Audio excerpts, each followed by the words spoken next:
Bonjour, je viens de terminer l'enregistrement des horoscopes pour le mois de septembre et je vais enregistrer à la suite cette vidéo de Mars en Bélier en 2020. Mars qui est rentré, comme vous le savez, le 28 juin dans le signe du Bélier et qui n'en sortira que le 6 janvier 2021, sachant que Mars va rétrograder dans ce signe du Bélier entre le 9 septembre et le 14 novembre et que lors de sa rétrogradation, eh bien, il va former une série de carrés à cet amas planétaire qui nous occupe ou préoccupe pour certains dans le signe du Capricorne, donc depuis le début de l'année, qui se trouve donc cet amas planétaire dans le troisième décan du Capricorne. Donc, je vais faire un partage d'écran et commencer par vous montrer, alors attendez que je trouve ma carte, le début de l'entrée de Mars en Capricorne. Donc voilà, le 28 juin. Donc ça, c'était au moment de l'entrée Mars en Capricorne, en Bélier. C'était le moment de l'entrée de Mars en Bélier. Alors, je vous montrerai ensuite d'autres aspects, donc la période où Mars va rétrograder, la carte au moment de sa rétrogradation, et puis le moment aussi qui correspondra à sa reprise en marche directe. Alors, sachant que Mars, dans sa rétrogradation, donc il va démarrer sa rétrogradation le 9 septembre autour du 28e degré du Bélier et qu'il va rétrograder jusqu'au 15e degré du Bélier. Ça veut dire que si vous êtes natif du Bélier, entre 15 et 28 degrés, vous serez concerné particulièrement par cette rétrogradation de Mars. Et puis, tous les signes cardinaux, les natifs du Capricorne en particulier, et puis ceux de la Balance et ceux du Cancer, le seront aussi si vous avez votre Soleil, des planètes entre 15 et 28 degrés de ces signes-là. Alors, les signes cardinaux vont être ceux qui vont être le plus touchés par des transformations importantes et des changements importants au cours de ce transit. Ce qui ne veut pas dire que les autres signes ne sont pas touchés par cette rétrogradation de Mars. Les signes de feu, par exemple, vont l'être, mais d'une autre manière, c'est-à-dire qu'ils vont plutôt profiter de l'énergie, du dynamisme de Mars. Alors, à moins qu'ils aient ces signes de feu, des planètes dans les signes cardinaux, particulièrement dans le troisième décan du Capricorne, par exemple, les signes d'air aussi, tout le monde va être touché. Donc, regardez où se trouve Mars en Bélier et surtout entre le 15e et le 28e degré du Bélier dans votre thème et vous verrez dans quelle maison donc, et dans quel domaine vous allez certainement être amené à prendre un nouveau départ, à avoir un nouvel élan, une nouvelle envie ou peut-être un domaine dans lequel vous allez vous retrouver pris dans des rivalités, dans des conflits parfois. On va voir un petit peu tout ce que ça nous dit, tout ça. Donc, en fin août, on a eu les carrés de Mars aux planètes en Capricorne. Pareil, début septembre, on a eu Mars en carré aux planètes en Capricorne. On va retrouver ça sur la fin septembre, début octobre. Et puis, on va avoir une autre période sur la fin, mais les prochains carrés, finalement, ne se produiront que lorsque Mars passera dans le signe du Taureau. Donc, dans d'autres signes, puisque Jupiter et Saturne, à ce moment-là, seront passés, eux, dans le signe du Verseau. Donc, on va surtout parler ici de Mars en Bélier et donc de ces deux premiers passages. Alors, durant cette période du transit de Mars en Bélier, il va traverser donc quasiment tout le Bélier, puisqu'il va jusqu'à 28 degrés du Bélier. Donc, on peut dire que vraiment, il traverse le signe. Et comme je vous le disais, il rétrograde entre le 9 septembre et le 14 novembre entre le 28e degré et le 15e degré du bélier. Ce qui signifie que durant sa course, il va donc former ces fameux carrés planétaires à Jupiter, Saturne et Pluton en Capricorne.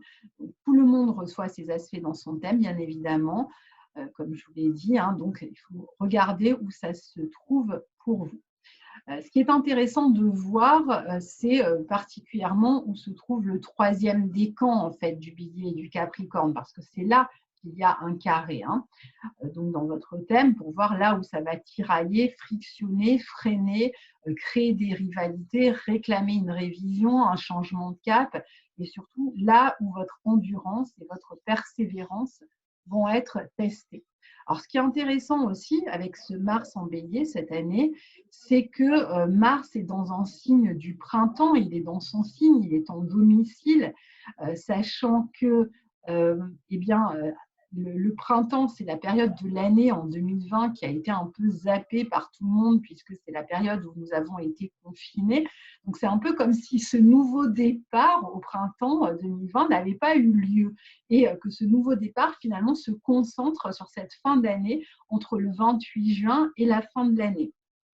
Donc, un peu comme si on avait manqué une saison, et ce, finalement, un peu partout dans le monde, hein, et que le printemps, s'était invité en été, hein, puisque Mars est entré en bélier juste après le solstice d'été, montrant bien donc l'éveil de quelque chose qui peut se vivre pour beaucoup d'entre nous depuis le début de l'été.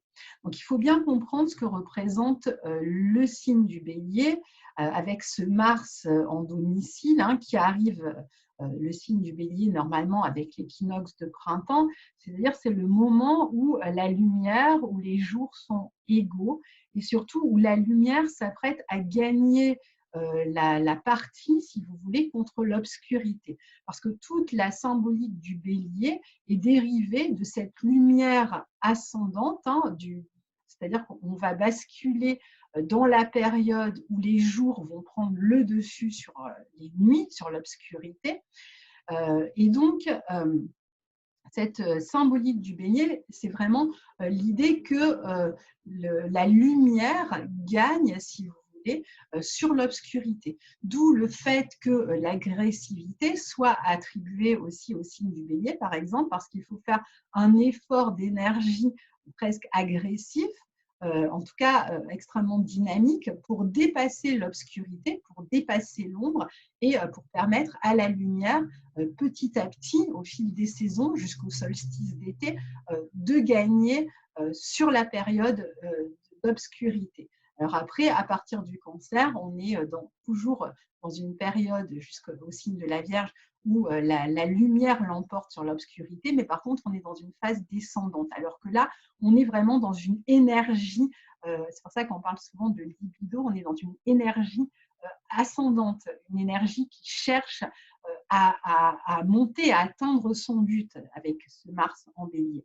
Donc, il faut vraiment comprendre que la symbolique du héros, du soldat, du guerrier, de celui qui prend le dessus, les devants, hein, qui est représenté par le signe du bélier, c'est la symbolique de la lumière qui est en rivalité avec l'ombre et qui va finir par gagner finalement sur l'ombre et qui va s'installer à partir de là, donc normalement au printemps. C'est pourquoi aussi on attribue aux natifs des béliers bien, le courage, l'indépendance, la vigueur, la jeunesse aussi. Hein. Alors, moi, ce qui va m'intéresser de regarder ici, c'est la dynamique Vénus-Mars durant cette longue période. Parce que Mars, eh bien, c'est le maître du bélier, le premier signe du zodiaque, hein, donc qui arrive avec l'équinoxe de printemps. Mais ensuite, on a un deuxième signe qui est le signe du taureau et qui est maîtrisé par Vénus. Et donc, cette dynamique Vénus-Mars est très intéressante puisque le prochain signe dans lequel va s'installer Mars, une fois qu'il aura terminé sa rétrogradation et qu'il sera reparti en marche directe, eh bien, ce sera le signe du taureau dans lequel ce premier élan va être potentiellement ancré, concrétisé et soutenu dans la matière hein, à partir du mois de janvier 2021. Donc, ici, c'est sans doute ce Mars en bélier, une période en fait de test, si vous voulez, pour voir si l'élan, ce qui nous a motivés, ce qui nous a entraînés vers un nouveau départ, un nouveau projet, une nouvelle relation, si on est capable de fournir l'effort, si on a le courage de fournir cet effort, si on est capable de surmonter tous les challenges qui vont se trouver sur notre route afin de prendre ce nouveau départ et certainement une certaine indépendance qui est représentée aussi par Mars en bélier, qui va donc à partir du mois de janvier passer concrètement dans la matière en entrant dans le signe du Taureau qui représente le fait de, comme je vous disais, de soutenir la lumière, de récolter l'abondance. Alors, à l'entrée de Mars en bélier, Vénus vient de terminer, je reviens un petit peu je vous montrerai après sur la carte, vient de terminer sa rétrogradation en Gémeaux et forme un sextile à Mars qui est non appliquant. Hein. Et quand Mars, donc ça, je vais vous montrer sur la carte, là on a le sextile entre Mars et Vénus ici. Hein. Vénus a terminé sa rétrogradation depuis le 25 juin, au moment où Mars entre le 28 juin dans le signe du Bélier. Donc, les deux sont en sextile. Quand on arrive à la période de rétrogradation, alors attendez, je vois comment je peux faire ça. Je pense que je vais faire comme ça. Et non, on va y arriver de cette manière-là.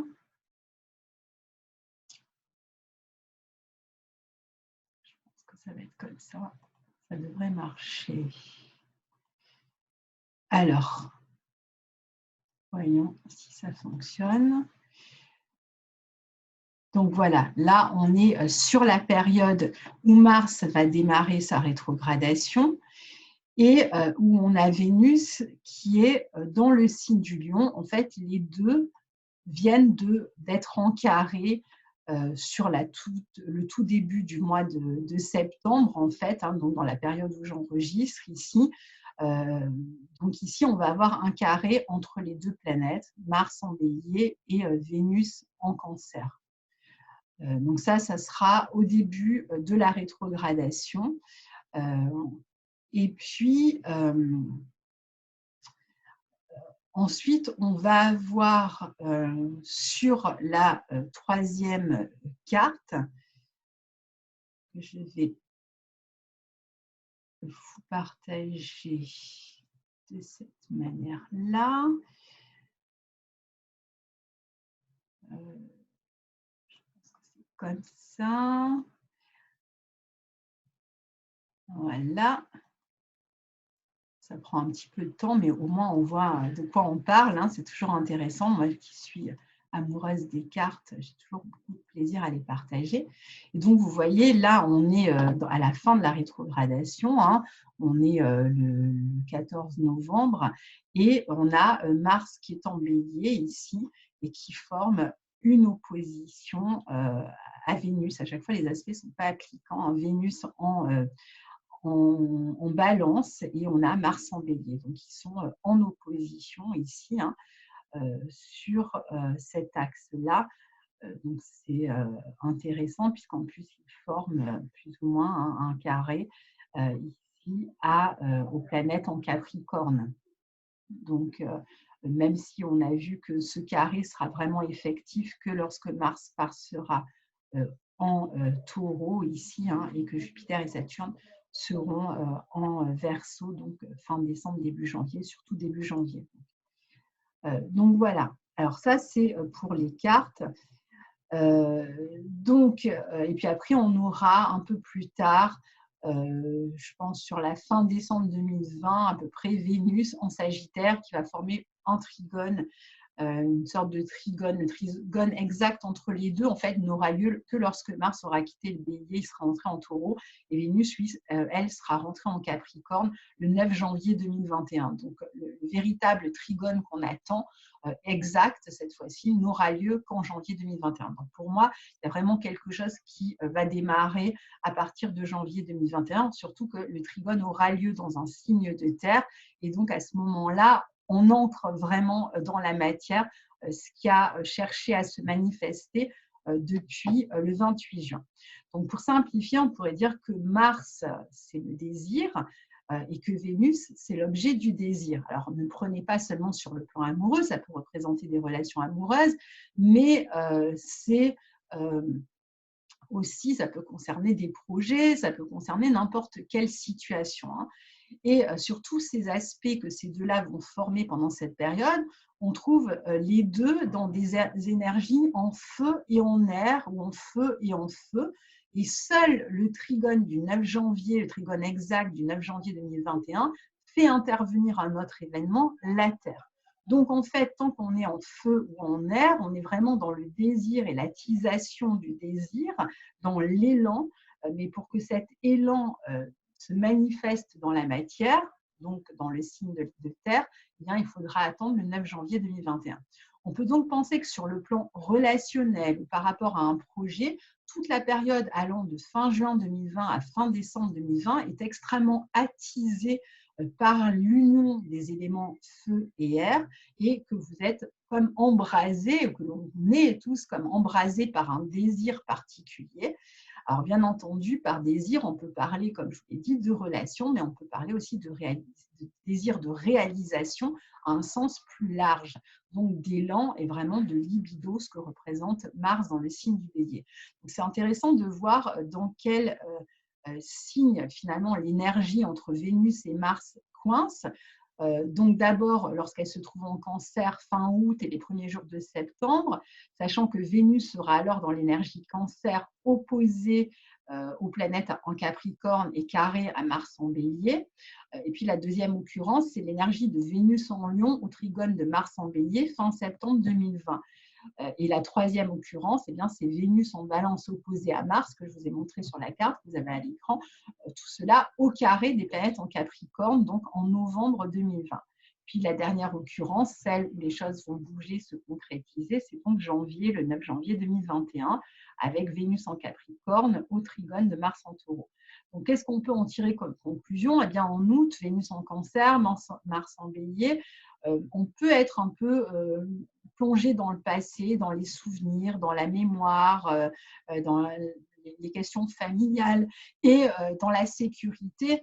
Et le passé semble donc empêcher une entreprise, un désir, une fougue de se manifester. C'est-à-dire que c'est là, intérieurement, il y a la flamme, il y a l'étincelle, mais peut-être la sensibilité, la protection, le besoin de sécurité semble freiner l'élan, semble freiner l'ardeur. Donc, on reste quand même circonspect. Les habitudes, la répétition peuvent être aussi des éléments qui empêchent de prendre ce nouveau départ, de prendre un risque. De plus, pour certains, tout cela peut empêcher aussi de prendre un nouvel élan, mais pour beaucoup, c'est aussi la représentation ou la prise de conscience de ce dont on cherche à sortir qui est manifesté sur cette fin août, début septembre. Donc, on est dans un carré ici qui représente toujours une forme d'action. Et cette action, eh bien, même si elle n'est pas extériorisée, même si elle n'est pas concrétisée, en tout cas, elle devient évidente, elle devient consciente. Donc, il est fort possible ici que ce qui s'était enraciné, le passé, les habitudes, le foyer, la famille, la sécurité, tout ça soit à la fois ce qui vous retienne en arrière, mais en même temps ce que vous ne supportez plus et donc dont vous cherchez à vous éloigner pour vous lancer plus tard dans ce nouveau projet, dans cette nouvelle relation. Cette période, donc de fin août, début septembre, peut être vécue un peu sous fond de crise intérieure. Ensuite, fin septembre, Vénus en Lion au trigone de Mars en Bélier, avec la rétrogradation de Mars qui aura démarré déjà à ce moment-là, Vénus en Lion, qui représente les amours, les enfants, la créativité, les plaisirs, les joies, hein, la réalisation, tandis que Mars, qui forme un carré à la map planétaire en Capricorne, alors les deux seront en trigone, Vénus et Mars, mais Mars sera au carré des planètes en Capricorne pour la deuxième fois. Donc, il peut y avoir une avancée par rapport à ce projet sur la fin du mois de septembre ou par rapport à une nouvelle relation avec l'idée, par exemple, de séduction, de plaisir, de chaleur, de partage, de passion par rapport. Vous sentez que vous êtes animé par la passion, que ce soit un projet ou dans une relation, par la sensualité parfois, eh bien, par une grande créativité aussi dans tout ce que vous cherchez à entreprendre, dans vos projets. Il y a le plaisir peut-être d'être ensemble avec une autre personne, le plaisir de créer, d'imaginer, de mettre en place quelque chose.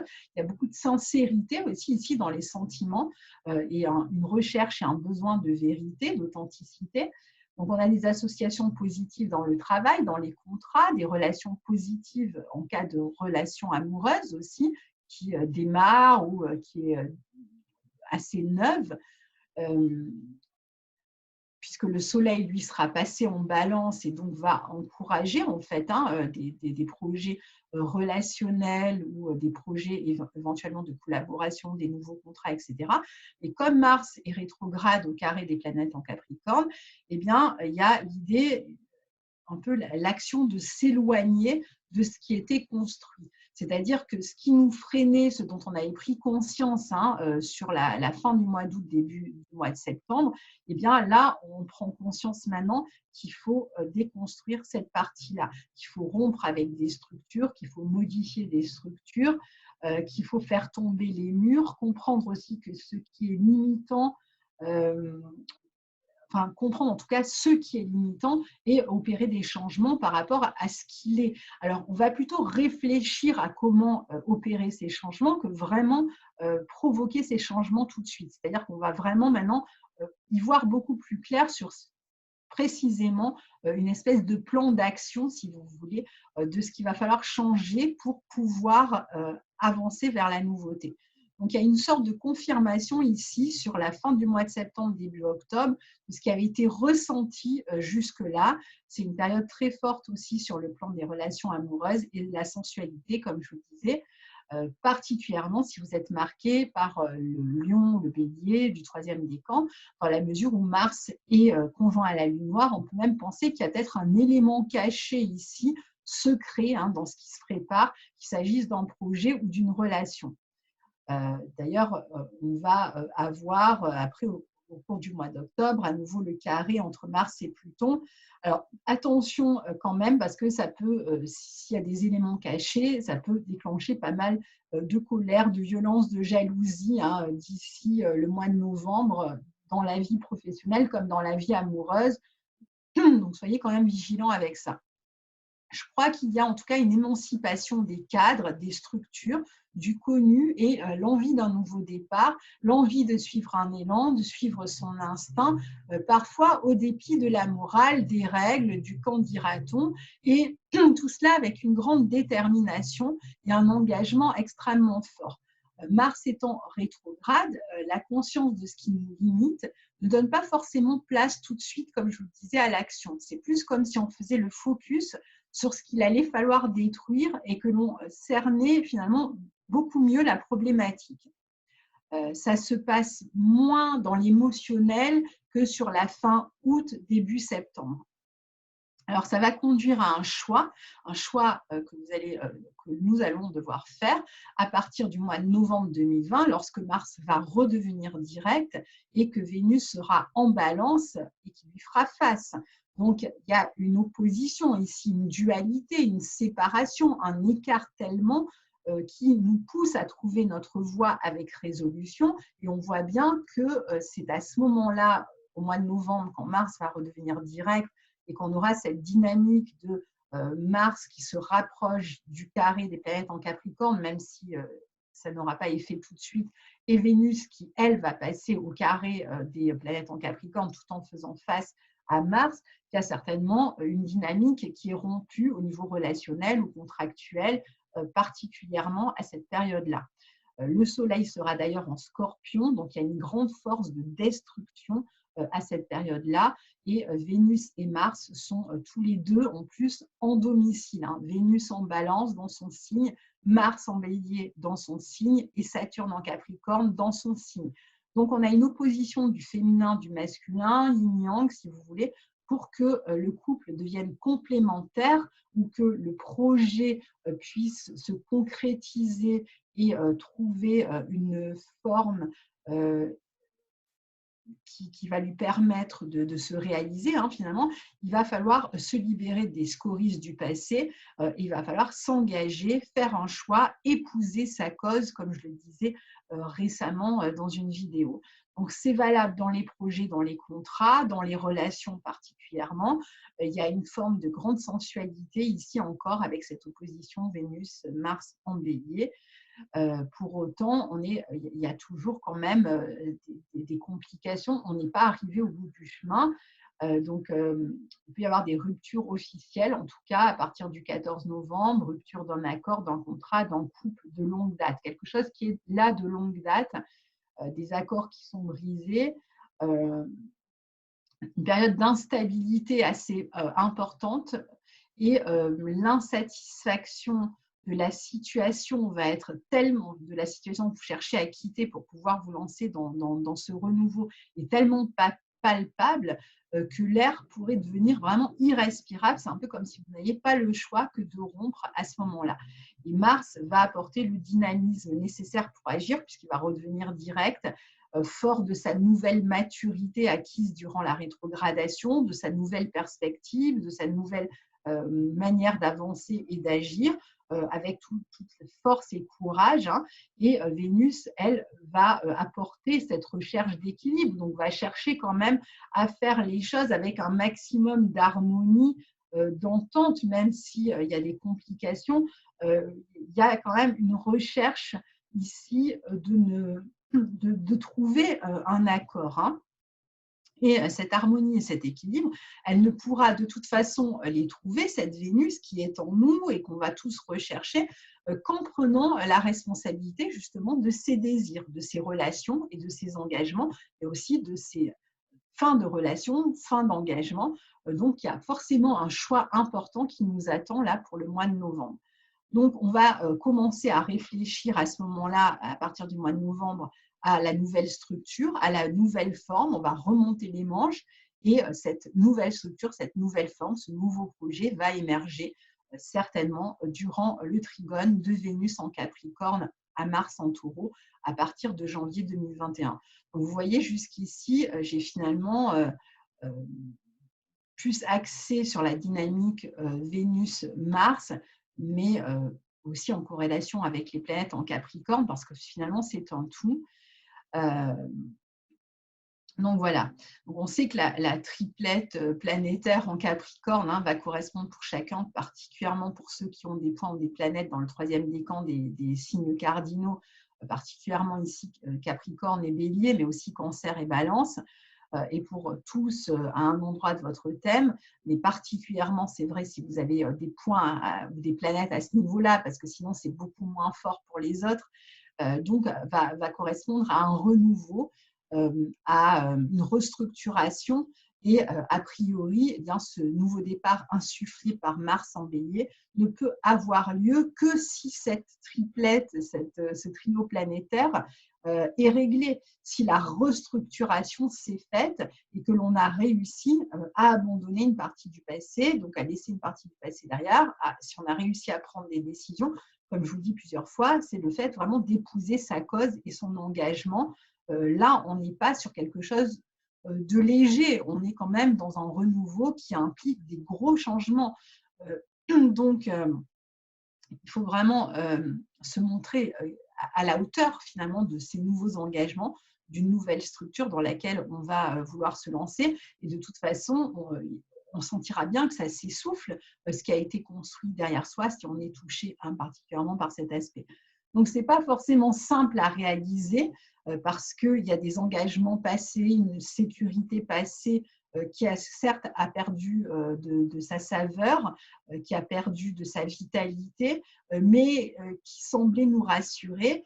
et qui impliquait beaucoup de sécurité, une forme de solidité, une sorte d'ancrage. Et c'est bien pour ça que c'est compliqué, parce que tout n'est pas négatif non plus dans ce qu'on va laisser, c'est juste qu'on n'y trouve plus l'énergie, on n'y trouve plus la sève. Et donc, ce qui est rassurant va pâlir aux yeux de ce qui est excitant, et on aura envie de partir dans cette nouvelle aventure qui représente la vie, finalement, un retour à la vie.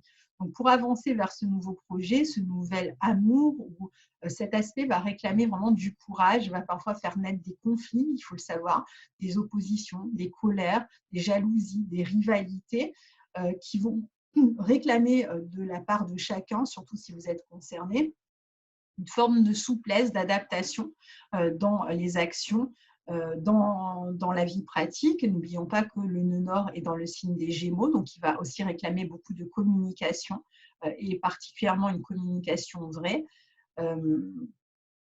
En général, dans le secteur que vous vous apprêtez à restructurer, donc là où se trouve le troisième décan du Capricorne dans votre thème, cette année, avec la présence de Jupiter, vous avez déjà pu sentir que, si vous êtes touché, qu'il y avait quelque chose de nouveau qui promettait une forme de croissance. Vous l'avez déjà entrevu, en fait. Donc, il y a cette possibilité de croissance aussi qui vous tient, qui redonne du sens à votre vie, surtout depuis, je dirais, le début de la rétrogradation de Jupiter. Et c'est celle-ci que vous vous apprêtez à développer et qui va vous libérer de l'ancien. Et c'est tout un processus, de toute façon, qui est en cours et que j'ai essayé de vous détailler un petit peu.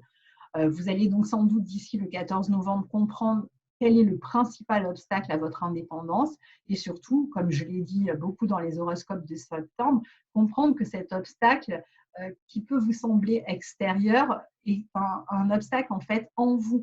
Et c'est là-dessus que vous allez devoir travailler, parce que justement, ça réclame, c'est là où ça réclame vraiment du courage.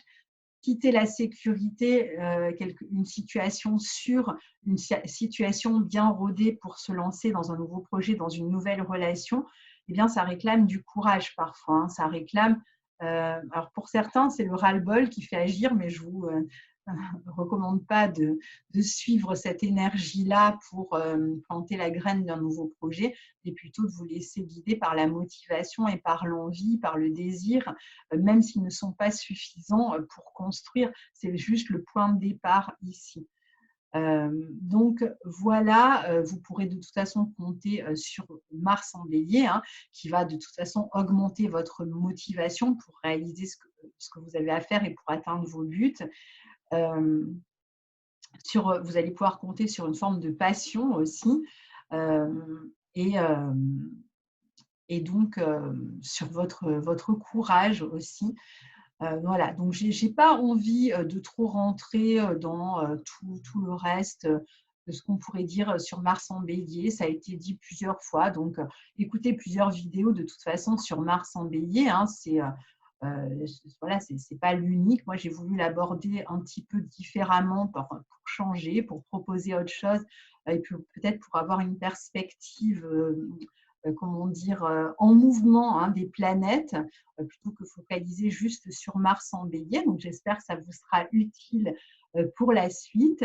Et je vous souhaite eh bien, que vous alliez vers ce nouveau départ avec courage. Votre courage va être testé, votre motivation aussi, mais je pense que ça en vaut la peine, parce qu'il y a vraiment de la vie qui arrive derrière tout ça. Donc voilà. À très bientôt. Au revoir.